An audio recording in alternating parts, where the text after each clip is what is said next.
On repasse cette fois-ci en électronique de puissance, donc soyez les bienvenus.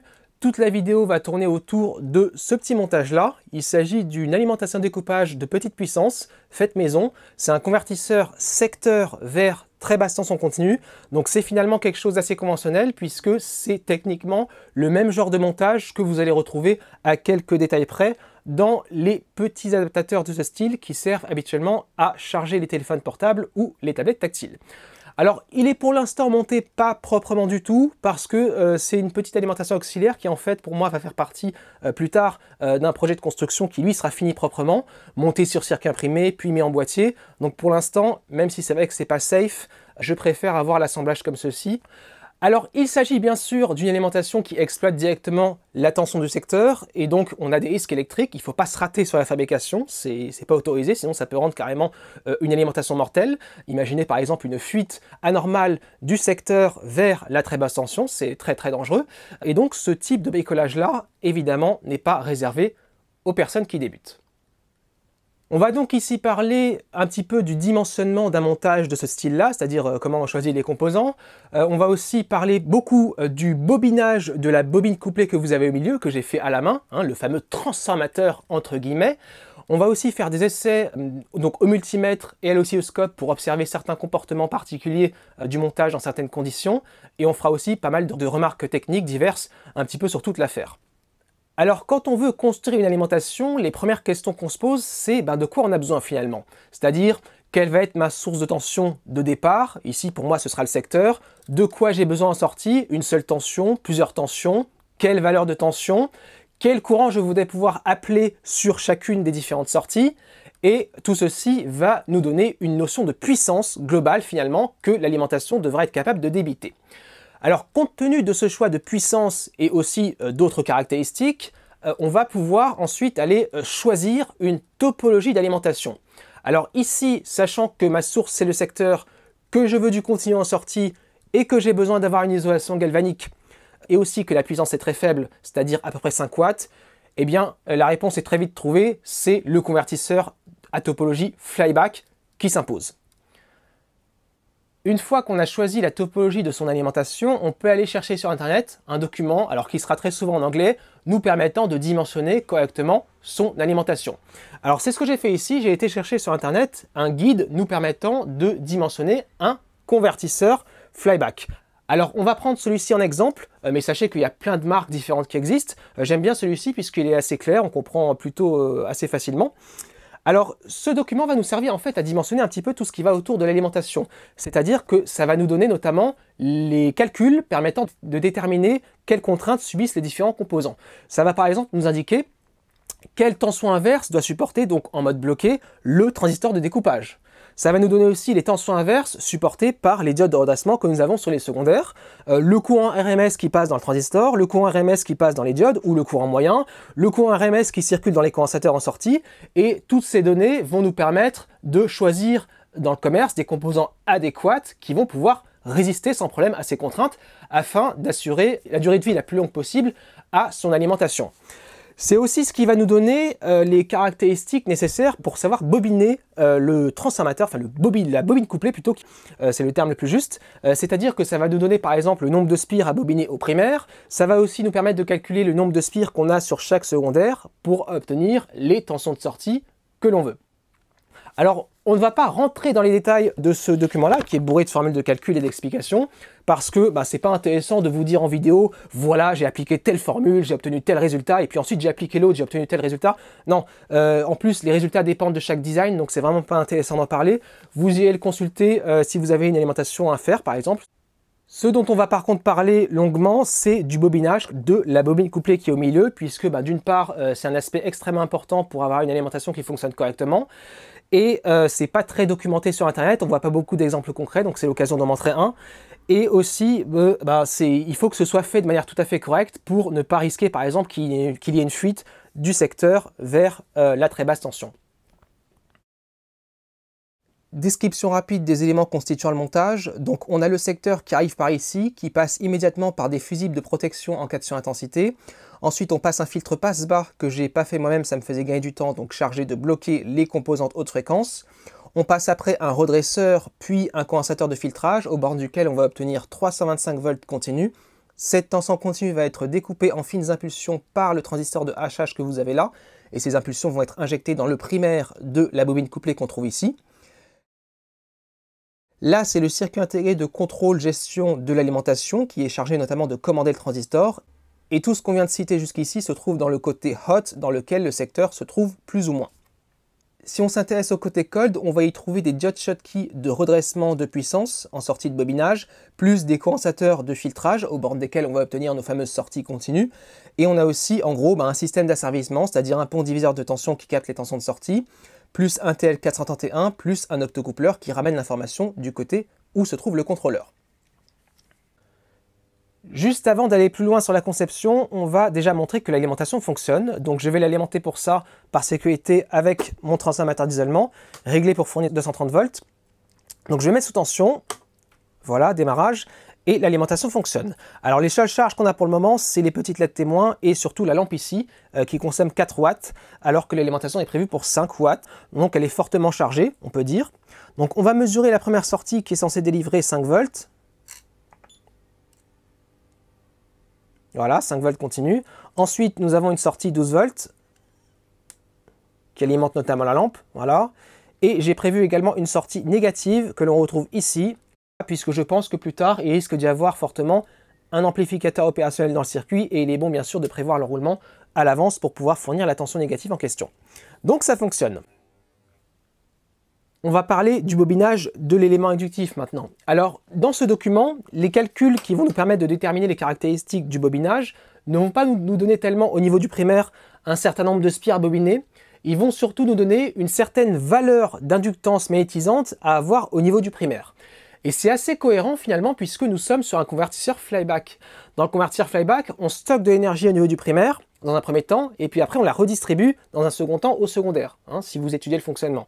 Et donc il est logique de ne pas tellement s'intéresser au nombre de spires, mais plutôt de s'intéresser à l'inductance qu'on a côté primaire, puisqu'elle détermine, entre autres, avec d'autres paramètres, la quantité d'énergie qu'on peut stocker sur un cycle et qu'on va pouvoir ensuite balancer au secondaire. Alors la question qui se pose quand on va devoir bobiner le primaire, c'est combien de spires je dois bobiner quand même, on s'intéresse au nombre, mais pour avoir telle valeur d'inductance magnétisante qui correspond à ce qu'on aura fait dans les calculs. Alors pour ça, on peut utiliser, c'est intéressant de le faire, la notion de facteur d'inductance. Alors je ne vais pas expliquer ce que c'est ici puisque je pense que la vidéo serait beaucoup trop longue, mais sachez qu'on utilise ça. Alors soit vous allez utiliser un noyau en ferrite acheté dans le commerce, et à ce moment-là, si vous avez la documentation, vous connaîtrez le facteur d'inductance, problème réglé.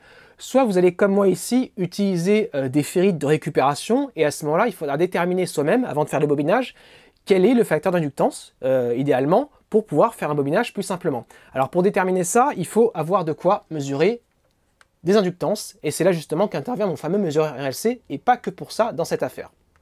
Voilà, donc ceci étant dit, on va dire qu'à partir de maintenant, j'ai pris un raccourci, on sait quel nombre de spires je dois bobiner au primaire pour avoir mon inductance magnétisante correspondant au calcul. J'ai décidé pour ce projet d'utiliser des ferrites de récupération. Alors la question qui se pose quand on veut faire ça, c'est à chaque fois, mais comment on fait pour désassembler ce truc-là sans casser le noyau, puisque c'est quand même quelque chose d'assez fragile.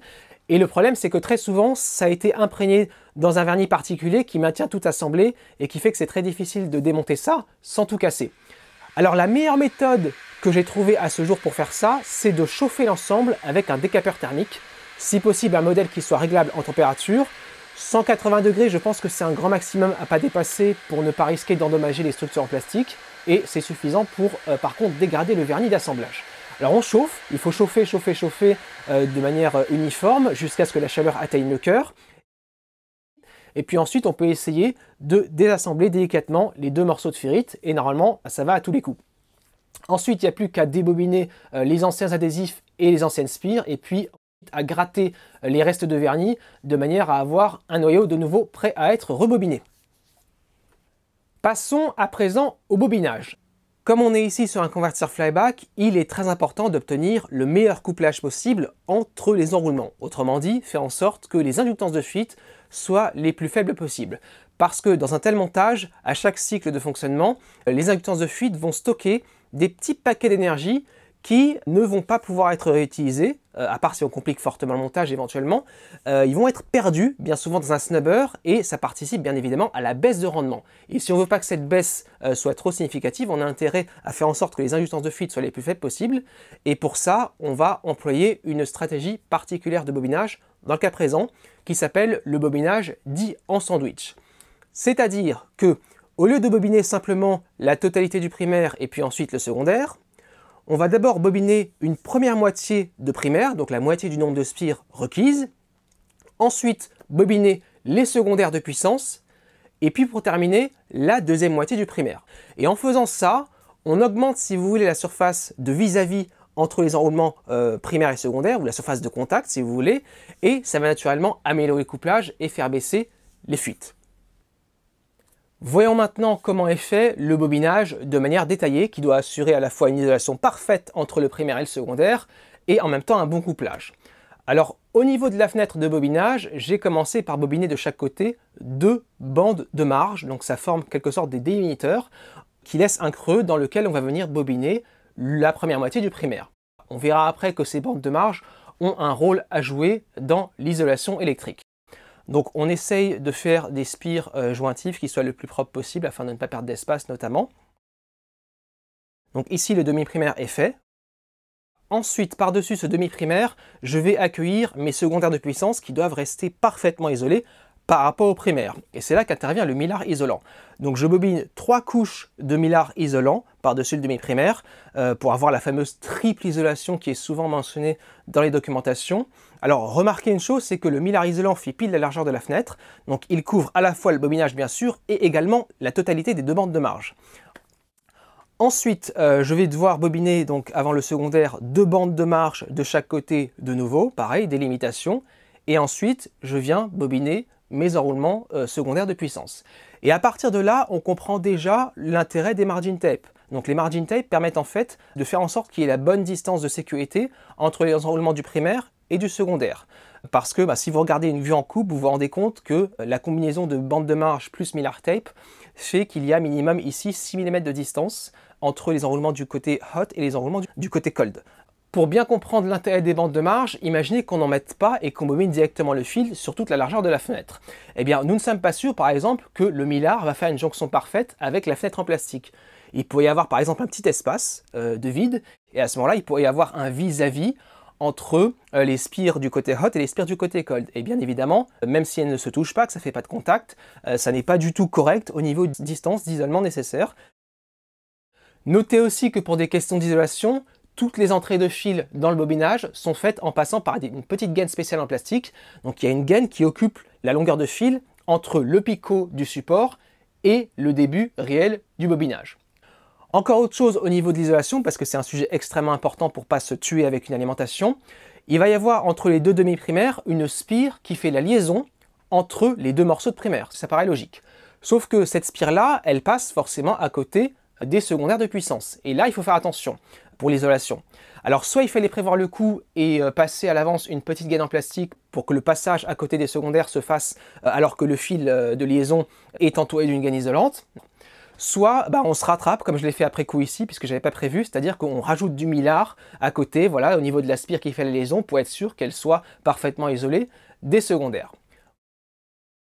Une fois que ceci est fait, on va pouvoir accueillir la deuxième moitié du primaire, donc de nouveau isolation, 3 couches de mylar isolant minimum, ensuite encore une fois 2 bandes de marge de chaque côté, et puis pour finir la deuxième moitié du primaire. Par-dessus cette dernière portion de primaire, je vais bobiner l'enroulement auxiliaire qui servira à auto-alimenter le circuit intégré, donc qui se trouve du côté secteur. Donc comme cet enroulement-là va avoir des points communs plus ou moins avec le primaire, c'est pas la peine de rechercher un isolement incroyable entre cet enroulement et le primaire, donc je me contente d'une seule couche de mylar isolant avant d'enrouler cet enroulement auxiliaire. Donc à partir d'ici, le bobinage est terminé. Je finis en enroulant du mylar un petit peu pour l'isolation et aussi pour la protection mécanique. Et il ne reste plus qu'à refermer les éléments ferrites et à tout renforcer par de l'adhésif pour que tout tienne ensemble. Gardez à l'esprit ici que nous sommes sur un convertisseur flyback et par conséquent, l'emplacement des bornes homologues compte. Donc il ne faut pas se louper au début. Alors effectivement, on peut se rattraper à la fin en inversant des bornes si on s'est loupé, mais c'est quand même mieux dès le départ de faire un truc qui est dans le bon ordre. Même si je ne l'ai pas fait ici, sachez qu'on peut être amené à installer de l'isolant entre les couches d'un même enroulement. Ça peut servir à éviter des risques de claquage de la couche isolante émaillée selon la disposition des spires et selon les tensions qui sont mises en jeu. Et ça sert aussi à limiter la capacité parasite propre à l'enroulement. Et pour terminer, je suis passé par une dernière étape qui a été de plonger ce bobinage dans du vernis d'imprégnation, qui a plusieurs rôles. Et un de ces rôles, c'est de maintenir les spires ensemble, de les empêcher de bouger. Alors dit comme ça fait un petit peu bizarre, mais on va voir juste après que empêcher les spires de se déplacer, c'est très intéressant dans certains cas. Et puis pour finir, avant de mettre cette bobine couplée dans un montage, il est bon de vérifier ses paramètres, et c'est là qu'intervient mon fameux mesureur RLC. Alors j'ai mesuré avec ça l'inductance que nous avions au primaire. Ensuite, j'ai fait une mesure avec les secondaires en court-circuit pour trouver l'inductance de fuite équivalente ramenée au primaire. J'ai fait ma soustraction qui m'a permis de déterminer quelle était l'inductance magnétisante. Je suis tombé sur à peu près 7 millihenries, ce qui correspondait effectivement à ce que je devais obtenir d'après mes calculs dans le document permettant de faire le design. Donc tout va bien. Et l'inductance de fuite va me permettre de dimensionner précisément mon snubber. On passe ensuite à l'assemblage qui reste assez conventionnel. Les seuls points particuliers où il faut faire attention, c'est au niveau du côté hot, je pense qu'il faut éviter de rapprocher trop certains composants, entre lesquels il y a par exemple plusieurs centaines de volts, pour des questions d'isolation, mais sinon ça reste de l'assemblage tout à fait normal sans difficulté. Juste un mot sur le choix du circuit intégré de commande pour l'alimentation. Alors mon choix s'est arrêté ici sur la référence FAN 7601, il y a des centaines et des centaines de références qui existent et qu'on peut mettre en place là-dedans. Je me suis arrêté là-dessus parce que ça m'a paru avantageux. C'est un circuit qui n'a pas de transistor intégré, alors ça peut être considéré comme un inconvénient ou un avantage. Un inconvénient puisqu'il faut ajouter un transistor en plus, ça occupe plus de place, mais pour moi c'était un avantage parce qu'on peut choisir un transistor externe qui a la tenue en tension que l'on veut. Ici, mon montage doit supporter en plus de 325 volts continu, directement 400 volts continu. C'est mon cahier des charges et donc il fallait pouvoir installer un transistor qui tienne une tension en mode bloqué assez élevée, ce qu'on pouvait faire en ajoutant un transistor externe.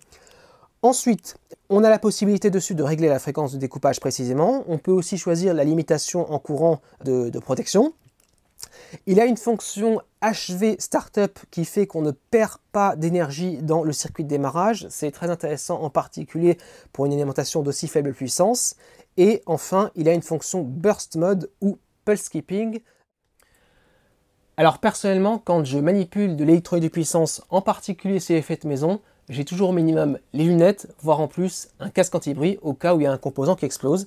Et j'ai bien fait ici puisque à la première mise sous tension, ça a pété, côté secteur en plus, donc assez violent. Pas parce qu'il y avait une erreur de conception de ma part, mais simplement un composant inversé bêtement, et voilà, ça a pété. Et au cas où ce genre d'événement se produit, il faut toujours prévoir le coup. Je vais vous montrer ce que donne la fonction Pulse Skipping du circuit de commande. Donc pour ça, on va aller visualiser la tension de commande du MOSFET de découpage qui se trouve du côté hot. Je vais aller brancher cette sonde classique d'oscilloscope du côté hot, mais je précise que mon montage est alimenté par transformateur d'isolement. Le même branchement sur le vrai secteur et tout pète. Donc mise sous tension, voilà, on voit apparaître la commande du MOSFET. Alors, si on regarde bien, c'est une tension qui varie tout simplement entre 0 et 15 volts pour ouvrir et fermer le MOSFET. Et si on regarde sur une plage de temps assez étendue, on s'aperçoit que c'est quelque chose qui est complètement régulier, il n'y a rien à noter de particulier.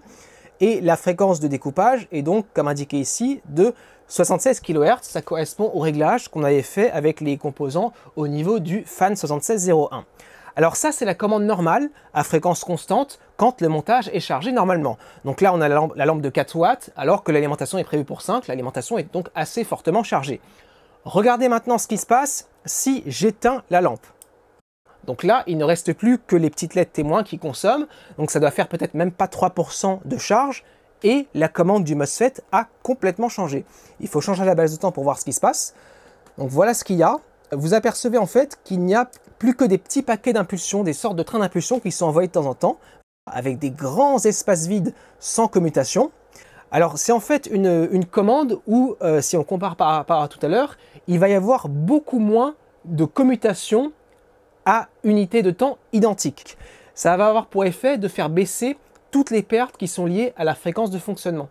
Donc les pertes de commutation dans les MOSFET et dans les diodes vont diminuer avec ceci, et je pense aussi que les pertes dans la ferrite, comme il y aura moins de cycles, vont diminuer. Donc cette diminution de perte a pour rôle d'éviter au rendement de l'alimentation de trop baisser quand elle se retrouve faiblement chargée. Tout simplement. Alors dit comme ça paraît extrêmement intéressant, sauf que ça a quand même quelques petits inconvénients, ce burst mode, c'est que si on s'intéresse de près à ce signal-là, on va se rendre compte qu'il y a l'équivalent d'une basse fréquence là-dedans, par rapport à ce qu'on avait prévu. Si on place par exemple des curseurs entre les deux trains d'impulsion, comme ici, donc à peu près, on ne cherche pas la précision, vous apercevez qu'entre les deux paquets, là, il y a à peu près 2800 Hz de fréquence. C'est une fréquence qui se retrouve malheureusement dans la bande passante des oreilles humaines. Et comme ça va dans le bobinage, le bobinage risque de se comporter comme un haut-parleur et de se mettre à siffler à cette fréquence-là. Ce qui est extrêmement inconfortable quand on se trouve à côté d'une alimentation. Et c'est une des raisons pour lesquelles les fabricants plongent les bobinages dans des vernis d'imprégnation. C'est pour bloquer les spires entre elles, les empêcher de se comporter comme un haut-parleur et d'avoir des sifflements. Tant qu'on y est, avec cette sonde qui supporte 2000 volts en crête, on va observer la tension entre le drain et la source du MOSFET. Allumage. Alors, les instants où la tension passe autour du 0 volt, c'est quand le transistor conduit, la tension de drain source s'annule. Et quand ça remonte comme ça à plusieurs centaines de volts, c'est que le MOSFET se bloque. Et en revanche, que les diodes côté secondaire conduisent, principe du convertisseur flyback. Ce que je voulais montrer ici, c'est la contrainte en tension que subit le transistor de découpage. Donc vous voyez qu'il se prend à peu près, le pic qui est ici, c'est le maximum, mesuré à 580 volts à peu près, donc ça fait beaucoup. Et j'ai prévu que l'alimentation puisse supporter plus que 230 volts, donc on va augmenter pour voir ce qui se passe. Et vous pouvez voir que le pic, lui, grimpe en même temps. Voilà. Là, 280 volts, ça fait beaucoup. Voilà, vous voyez qu'on monte à 650 volts à peu près. Et que c'est toujours bon parce que le transistor de découpage, je l'ai prévu pour supporter, c'est un modèle qui supporte 900 volts. Donc on a de la marge, il n'est pas prêt d'exploser. Alors, il y a un sujet intéressant concernant l'asservissement au niveau des tensions de sortie. On est ici sur une alimentation multitension, donc il y a plusieurs tensions qui sont fournies par différents bobinages, et pour des raisons physiques, il est impossible d'obtenir deux tensions régulées précisément à la virgule près. Ce qu'on peut faire au mieux, c'est de bons compromis. Alors, on peut faire comme ils ont fait ici, c'est-à-dire raccorder le système d'asservissement sur une seule des sorties, pont diviseur, TL431 plus optocoupleur. Donc le pont diviseur ne surveille ici que cette sortie-là, qui va effectivement, dans le cas présent, être régulée très précisément. En revanche, les autres, comme celle-ci, sur lesquelles il n'y a aucun système d'asservissement de branché, vont fluctuer un peu plus en fonction des différentes variations de charge. Moi, j'ai fait un truc encore différent. Je voulais pas qu'il y ait trop d'écart entre le bus 5 volts et le bus 12 volts. Donc, j'ai mis deux ponts diviseurs, un qui capte le 12 volts et un qui capte le 5 volts. Donc, ça évite les écarts, mais en revanche, en surveillant deux tensions, on n'en a plus une seule des deux qui est régulée précisément. Alors, comme ici, j'avais besoin d'une grande précision concernant le bus 5 volts, j'ai mis en place ce qu'on appelle une post-régulation. C'est-à-dire que l'enroulement du bobinage que j'appelle le 5 volts depuis tout à l'heure, en vérité, il a été calculé pour fournir à peu près 6 volts, un petit peu plus. Parce que j'avais prévu de raccorder derrière un régulateur linéaire, la fameuse post-régulation, qui lui régule effectivement précisément à 5 volts continu. Alors regardons ce qu'il y a maintenant au niveau de la sortie 12 volts. Donc la sortie 12 volts alimente la lampe, on a cette tension là, d'accord? Si on éteint la lampe, hop, ça remonte un petit peu, dans des proportions qui ne gênent pas, on rallume, ça rechute. Si maintenant on mesure l'enroulement qui est censé fournir 5 volts, on a ceci, voilà. Si on éteint la lampe qui est branchée non pas sur ça mais sur le 12 volts, ça bouge un petit peu. Sachant que ça allait bouger, ce que j'ai dit tout à l'heure, on ne peut pas réguler précisément de tension, c'est pour ça que j'avais prévu de mettre le régulateur linéaire qui lui, quoi qu'il arrive, permet d'obtenir en permanence 5 volts. Et on va terminer avec un mot sur le rendement. Alors, j'ai pas tellement l'équipement adéquat pour faire des mesures ultra fiables de faible puissance du côté secteur, mais d'après mes résultats, je serai à 86% de rendement à pleine charge. Alors, je suis pas du tout sûr parce que ça me paraît un peu beaucoup. Habituellement, pour les petites alimentations comme ça, d'après certaines documentations, on serait plutôt dans les 65, 75% peut-être maximum. Mais bon, c'est vrai que ça chauffe très peu, je trouve, et que j'ai fait l'effort de faire un bobinage en sandwich. On a un circuit qui a une fonction HV Startup, et donc peut-être que finalement on a bel et bien 86 points de rendement.